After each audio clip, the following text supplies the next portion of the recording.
দেন আপনি বলে 3-4 কেজি ভাত খাইলেন। আমার কথা শুনছ?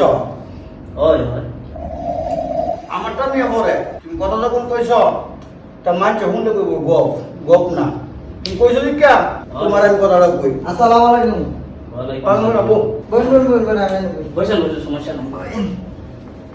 আহানে আমারটা পরে আমার বাপ সারা 5 কেজি চাল হ্যাঁ। 10-15 কেজি চালের ভাত সকাল নাস্তা শুরু করে দিত। আয় হ্যাঁ এই, হ্যাঁ কি করবি? হাই হাই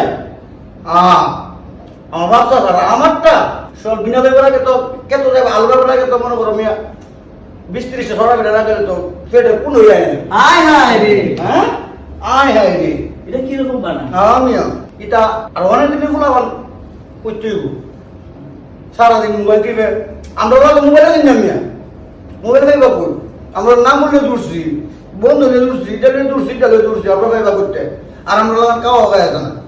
দাদা আমরা তো না আমরা বাড়িতে বাজারে গেলে যাই রিক্সা আগে আমরা এখানে গেছি আই সব না আমরা দুইটা গেছি গা আর অন্য কোনো আমাদের দূর দিলে গোগুলো আদায় গেছে গা আমরা দুইটা গেছি গা 20-30 কিলোমিটার আয় হায় আধা ঘন্টা 1 ঘন্টার ভিতরে অন্য কোনো আমাদের লোক মেয়ে করে লাভ নেই।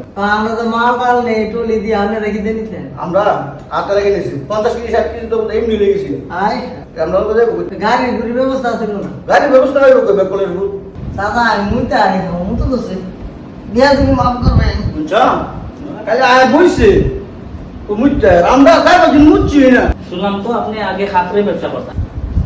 কাপড়ের ব্যবসা আমরা যখন কাপড় আনছি বাবুর থেকে এর সময় তো গাড়ি ঘুরে আসেন না এর সময় গেছি মিয়া 20-30 কেজি মুড়ি লইছি মুড়ি কাম দেবে সেটা হাঁটতে হাঁটতে কাটিয়ে গেছি বাবুরা 2 ঘন্টা 1 ঘন্টার ভিতরে গেছি হাঁটতে হাঁটতে জায়গা বাদ যাব তোমার শাশি আবার 3 দিনের বাদ কানা গেলে বাদ দেব চাষার আগে গোফ লাগছিলাম না চাষাকে লাগে এটা বললো না।